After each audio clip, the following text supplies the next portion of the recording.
Hi. Hello everyone. Welcome to the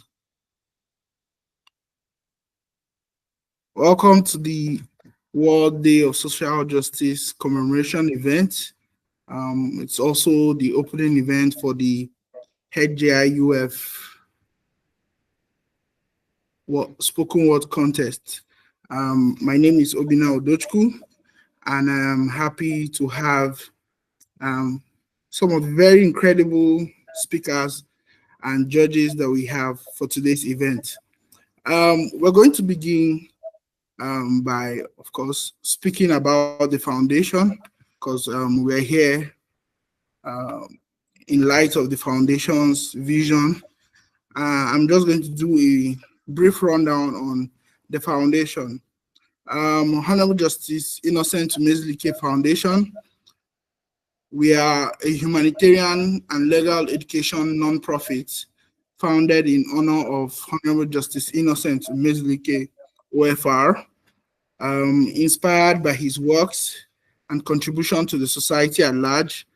We are dedicated to build on the foundation that he laid, committed to advancing social justice, legal education, research, humanitarianism, and human rights advocacy. We are focused on empowering youth, providing socio-economic intervention, and strengthening the legal landscape. We carry out these objectives through a plethora of projects, um, including our annual law lecture, our law library, our national moot court competition, our policy drafting competition, our national debate, and of course the humanitarian services which we carry, our editorials, and many more. So it is something that we are happy to carry on these objectives, and we know that we'll continuously do better to achieve more for the foundation. Now, today being the World Day of Social Justice, we are commemorating the World Day of Social Justice. The theme for this year is empowering inclusion, bridging gaps of social justice. Now, we have, of course, we have our community members and participants who are following us from YouTube. Of course, we are glad to have you here. Please feel free to comment on in the comment section. We'll be looking at it and we're responding. Show your support for what we are having here. Now, the World Day of Social Justice is a UN recognized observance promoting equal rights, social equity, and global solidarity. It highlights the struggle of marginalized community and calls for action against social injustices. It encourages governments, organizations, and individuals to promote policies that foster inclusivity and fairness. We believe, of course, with the foundation that social justice is not just a concept, it is a call to action. Now, I'm going to quickly introduce the guests that we have today for this session. We have very incredible persons who are, of course, doubling as our speakers for this commemoration event, and also as our judges for the spoken word contest. I am more than excited. If you're excited, please, of course, you can show that in the comment section. We are with you. So I'm going to quickly introduce our judges and our speakers for the World Day of Social Justice. So I'll begin with Tawakat Oseni. Tawakat Oseni is a lawyer and poet. Sorry if I mispronounced the name. She's currently an associate in the energy practice team at Odudiri and Adefulu. Sorry if I also mispronounced that. As a creative, Tawakat's poetry performances have earned her invitations to both national and international platforms, such as the National Economic Council meeting at the Presidential Villa in Abuja, the Bill and Melinda Gates Foundation's Goalkeepers event in New York City, and Hopkins School of Nursing Food as Medicine Conference in Washington, D.C. Beyond her legal and artistic pursuits, she enjoys African fiction, karaoke, and binge watching sitcoms. Hi, Tawakat. We are happy to have you. Welcome on the show. Thank Welcome on. you. Yeah. So I'm going to introduce. I'm just going to go straight to introduce the next person, who is Jessamel Williams. Jessamel Williams is a writer who enjoys weaving stories and poems about life, nostalgia, dreams, and the larger things in our world, often infused with metaphorical and esoteric themes. His work also delves into fantasy and modern African tales, tying in vivid natural imagery and the worlds they often oversee. His work has been published in a number of literary journals and magazines. Hi, Jessamel Williams, we are happy to have you. Hi, thank you so much for having me. Yeah. Thank you so much for joining me. So we're just going to go right into it. I would like to get your thoughts because we are commemorating the World Day of Social Justice, and the intention is that we're able to create some level of awareness. For us at the foundation, is to ensure our goal at the foundation is to ensure that we can have a community of people who are very much interested in speaking for social justice. And this is why we are holding the, of course, the spoken word contest. So I'm going to go to you, Jesse. We are going to begin from you, Jesse. As a creative,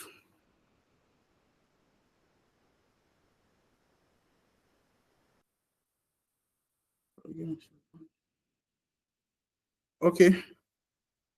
So from the point of view of a creative, how much expectations is placed on you to contribute, or as a creative generally, how much expectation is placed on creatives to contribute to social justice issues?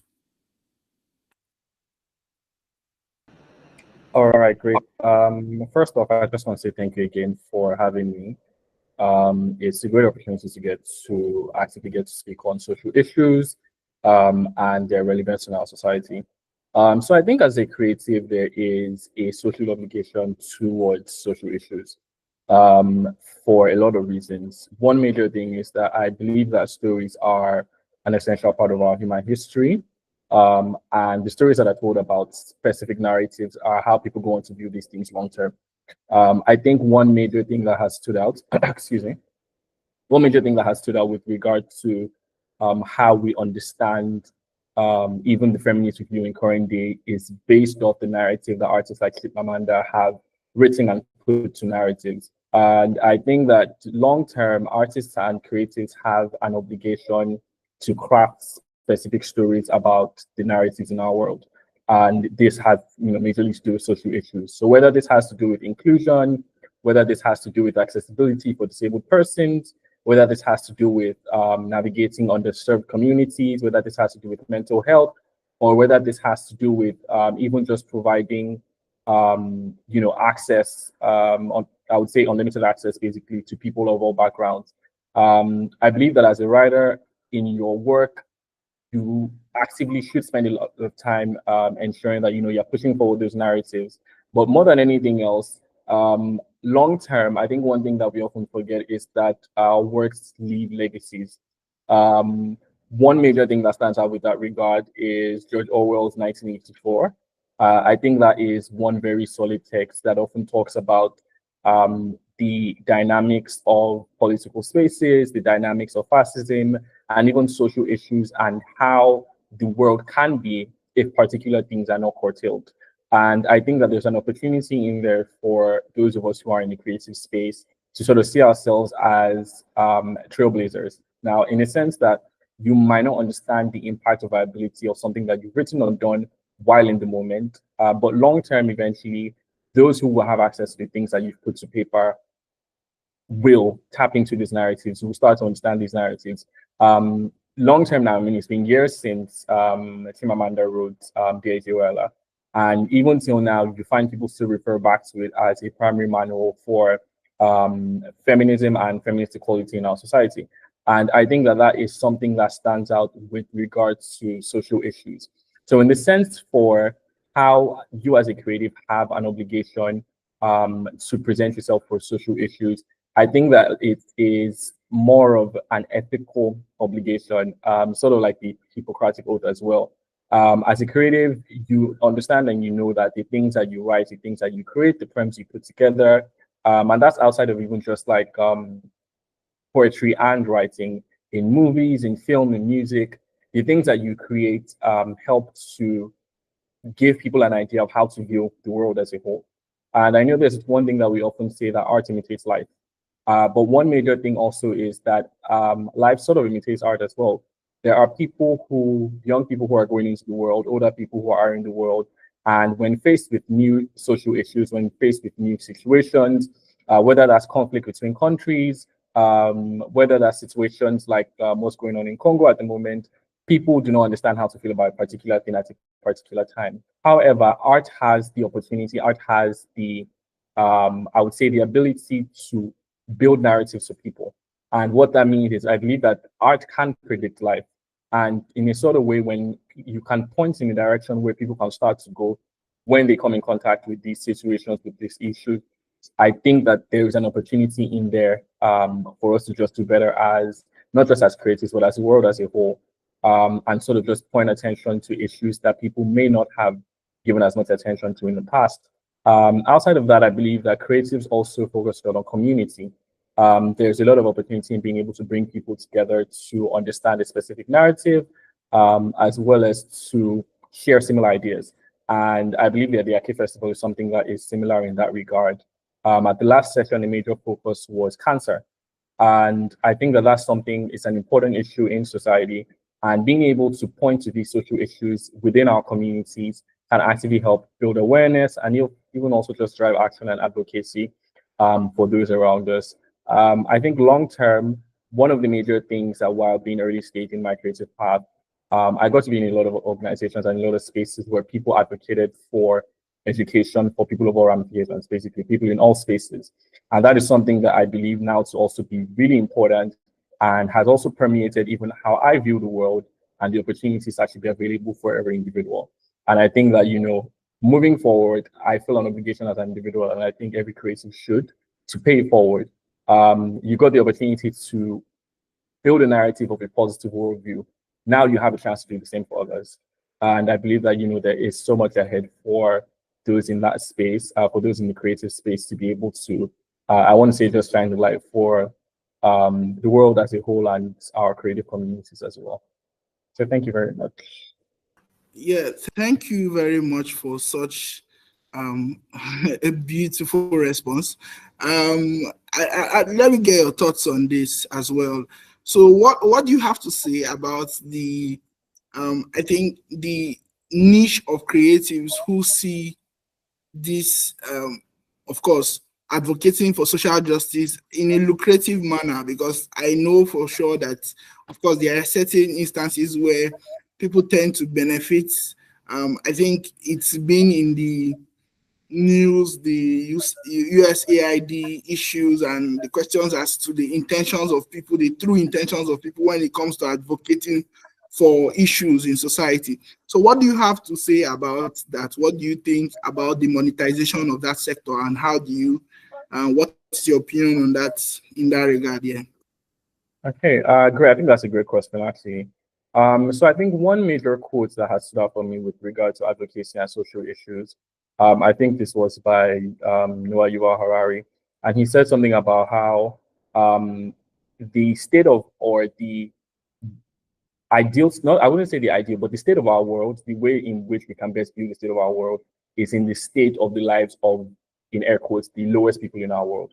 And what that means is people who might be in the lowest strata of our world, whether that's economically or socially, people who are seen as in the lowest sphere of our world. and whatever quality of life that those people have access to, that is sort of the viewpoint in the priority of our society.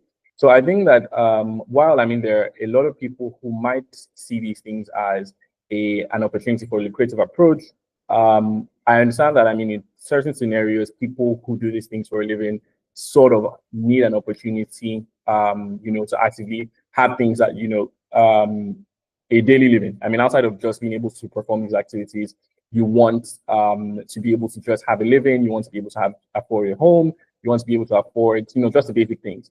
But outside of that, I think it helps to keep in mind while you're working through those things that the purpose of things is not to enrich yourself.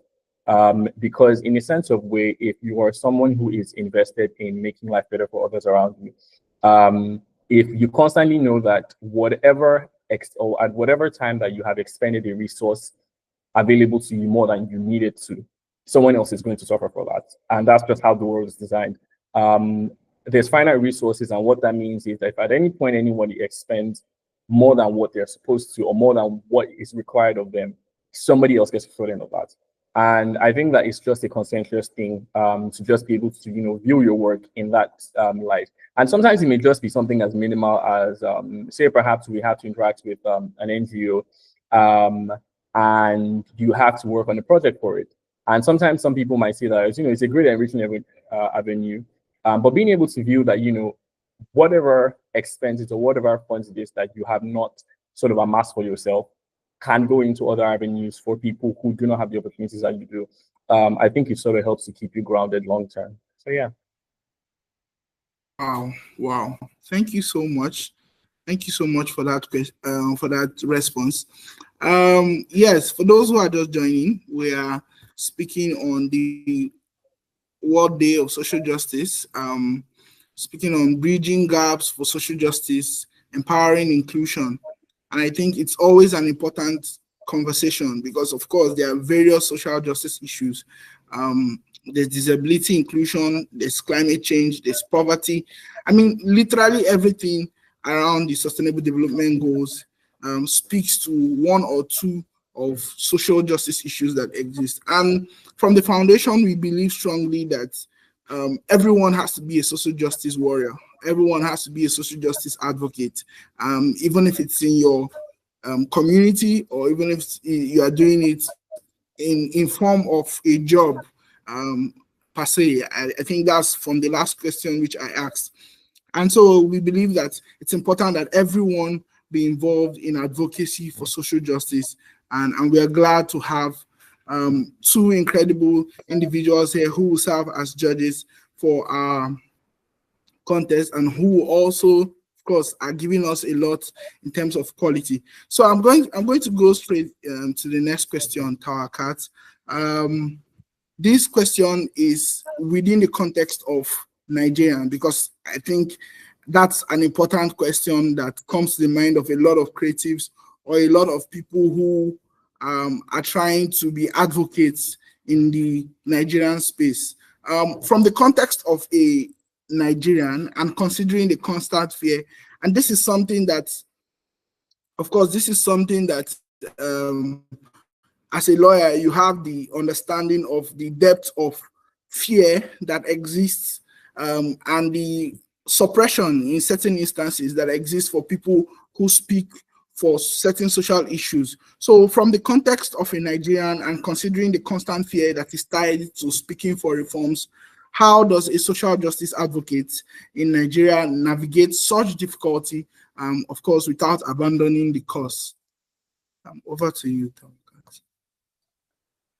Thank you, Obina, and thank you, Jesse. I could really listen to you forever. I really appreciate your thoughts on that question. So to your question, Obina, I believe the audience is made up of primarily students slash undergrads, right?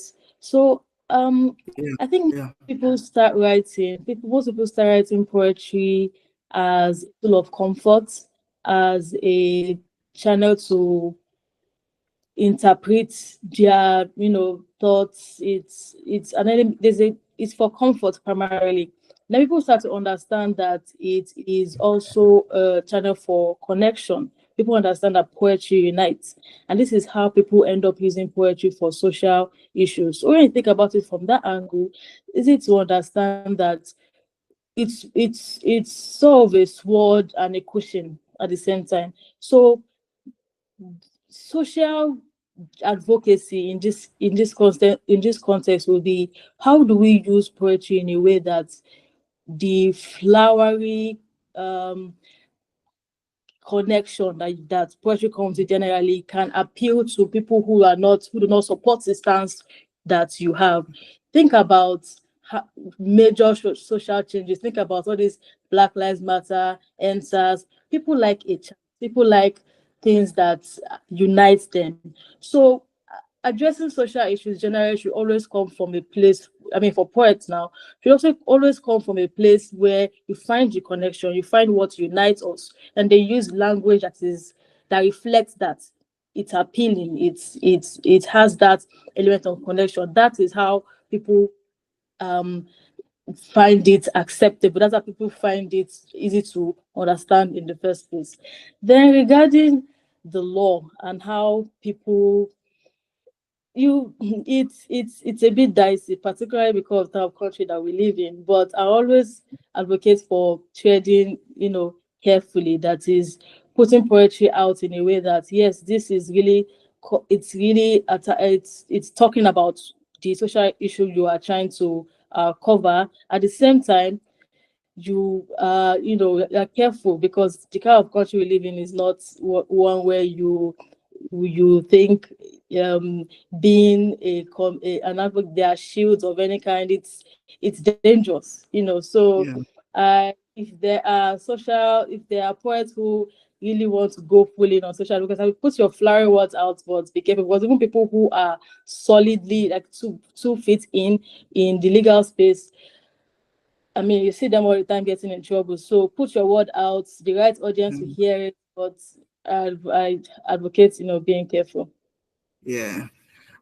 Thank you so much, Tawakas, for that response. And yeah, it really points to the fact that we could still have heroes. We could still have very strong heroes who are, of course, being careful and being wise about how they advocate. Because I think one thing is constant is that at every point in time you become a victim, of course a new hero will emerge, and you don't want to be in the point where you can no longer advocate for what matters to you. Of course, in a country where there's some level of suppression, I think it's important to prioritize being very careful, being very cordial at least, because I think the beauty of creatives, poets, writers is just the ability to thread in such a way that people are able to understand, feel, connect to these forms of advocacy or these forms of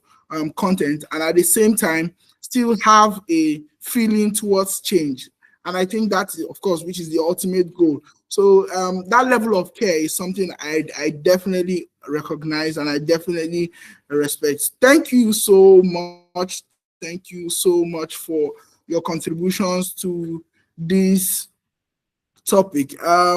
So we're going to go right into the Hjiuf spoken word contest. We're going to speak about the contest and what we are expecting, and then we're quickly going to speak to the viewers and to the participants. We've started receiving a lot of entries, of course, for the spoken word contest, and we cannot wait to engage our participants. The contest overview, of course, is that the Hjiuf spoken word contest is designed to amplify youth voices on critical social justice issues. Participants will deliver powerful spoken word performances on topics around gender-based violence, disability inclusion, climate change, education, poverty, and human rights. So simply will be giving out topics based on these issues, of course, and participants will be expected to deliver powerful spoken word performances on these topics. The competition consists of 4 rounds, with each leading up to the final round. Of course, 4 preliminary rounds and then a final round. Participants will make the speeches on their social media handles and tag the foundation with the caption World Day of Social Justice 2025 and Hjiuf Spoken Word Contest. The top 15 entries, of course, from those who have indicated interest to participate and from those who, of course, will indicate interest to participate, the top 15 participants will be selected from the entries to begin the contest. There's a new deadline. We have decided to extend the deadline for participation for those who have applied to participate. Well done. But we have extended the deadline to 12 p.m. 23rd of February 2025. So for those who are interested in still participating, please go ahead to send in your entries. How are winners determined? It's a multi-round structure. After each round, a number of participants will be selected to make it to the next round. By the final round, only 5 participants will be selected and the top 3 will be awarded. Now, prizes will and may also be awarded to participants who perform so well in certain preliminary rounds from our partners, of course, because we are partnering with a lot of beautiful organizations which will roll out as time to come. Judging criteria, we are going to have an 80% judging panel vote and a 20% public vote and engagement. For the 20% public vote, after each round, the participants will be posted on all our social media handles. The viewers who are following the Foundation X partners, the Foundation and partners page will like the post and comment or vote on the poll in the instance in which requires a vote for their preferred speech in each round. The final scoring will be announced ahead of the next round. The judging panel, of course, with the 80%, will be looking into your content and relevance, your delivery and expression, your creativity and originality. But then let's hear from our judges. Let's have our judges speak to us about what their expectations are for the rounds. I'm going to begin with you, Tawakat. Let's hear what is your expectation for the contest, because we are going to be speaking on multiple social justice issues, and we are expecting the best. So we are hoping, of course, that you have some expectations, and what are those expectations the participants are here to hear? Yes, please. I'm really excited about this contest because of how we have so many topics, and I'm very aware that the participants don't necessarily have to really relate to the topics. I mean, there are some topics about disability, there are some topics about gender, so you don't necessarily have to be in that situation. So it will be really interesting to see how you talk about such issues. I expect solid poems that reflect that you understand these issues without dealing with them in real life.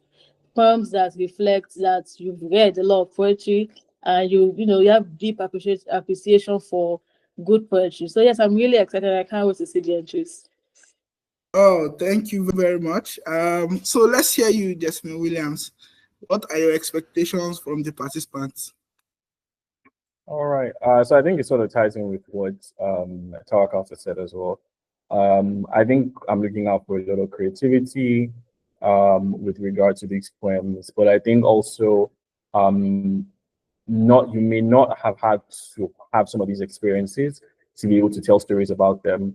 But sometimes I think that poems and creative work and spoken word usually stand out better, or they stand out well when there are insights to it. So when you have an understanding of these situations, so I would say a lot of research would possibly go into some of the best poems.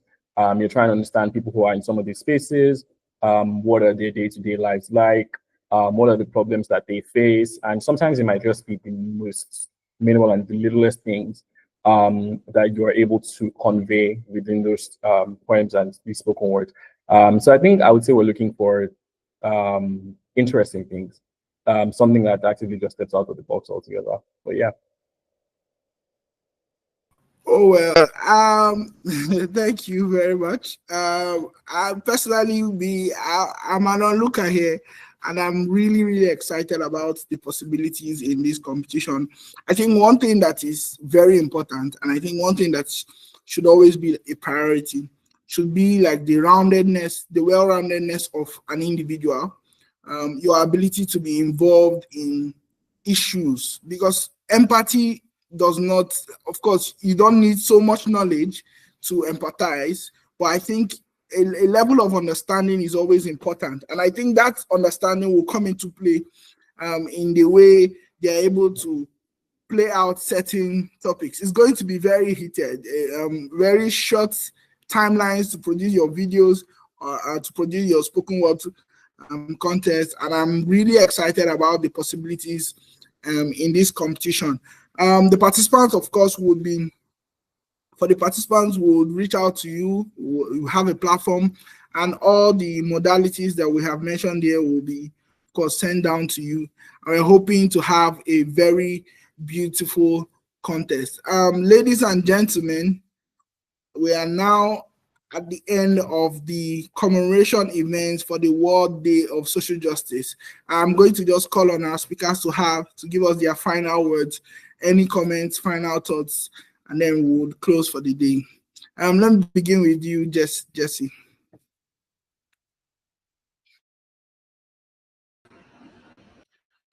All right then. Thanks again. Thank you so much for having us here. I'm really excited to, just to get to contribute to such an amazing monolith for what we're developing on this project. I really look forward to a number of the entries from participants. And I think that outside of even just this specific contest, for those who are able to craft, creative pieces for this contest, I think that long term, it will give some sort of experience to being able to advocate for social issues, and also to just being able to hone your craft as a creative altogether with regards to some of these special things and narratives that we talk about so often. Oh, thank you. Before I go in, the comment section of of course, of the live stream, we asked them for questions, and there are certain questions here I'd like if you could help answer. So is it permissible? I think it's more about what value will be attached to spoken word videos which are edited with sound effects or like the edits and all. I think if you can help with that. The videos editing that are done to videos, what's the effect? Should it be allowed, or are we? So Jesse, please go ahead on that, please. Thank you.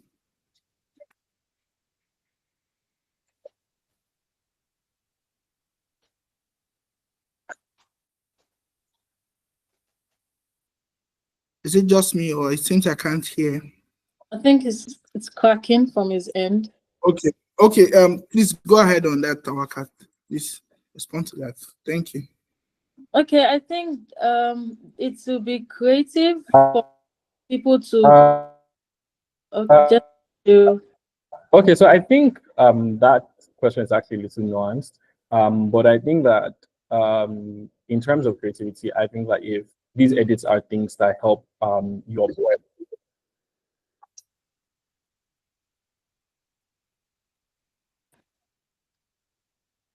All right, hello. Yeah. Tawakat, you can go ahead, please. Go ahead, please. All right, It seems it's cracking. I think Jesse and I are on the same page regarding that. I think that edits like that are also creative, as long as it doesn't become the major focus of the video. That is, the real essence of the video is poetry, and we should be able to hear you clearly. We should be able to get the message. If you want to make it creative, that's fine. But the focus and the points really would go to the actual substance of the video, the poem itself. Okay. Okay, thank you very much for that. There's this funny question in the comment section. What will happen to when the advocacy that we do in this contest and people are not interested in changing? Such a funny question. But then Tawakat, if you want to answer to that, you can go. But then your final thoughts, please, before we Okay, end this. answer the question. Because I don't think I don't think that any form of social advocacy at any point in history was wholly accepted the moment it was announced. Nobody, even till now, things that are very popular still have minority groups that don't just believe. It's your job to put it out. It's your job to believe it, and hopefully create a community of people who also believe it. And that's what this is for. That is, understand the social issue enough to explain to other people, and it makes sense. That's all you need to. There's some things that are beyond your control. So yeah, that being said, final point. I think it's very important for you to let your poetry reflect the stage you are in right now. That is, if you are new to social advocacy, if you, I mean, let it just do exactly what that topic, what it means to you. Go all out on it. It's something you've done over and over. Leverage your experience. Just make it authentic, and I think that's when you really get value. That's when you really put out quality work. So be authentic as possible, be as real as possible. Just go all out, and we really look forward to seeing your entries. Thank you very much, Obina. Thank you, Jesse. Thank you very much. And thank you to all our participants, all our community members, all our volunteers, and of course, the viewers and lookers who have come in to join us to commemorate the World Day of Social Justice. From the foundation, we are incredibly grateful to everyone, and we know that this contest is going to be the foundation for a lot of change in time to come. Thank you so much. Thank you, everyone. Hoping to see you soon. Goodbye.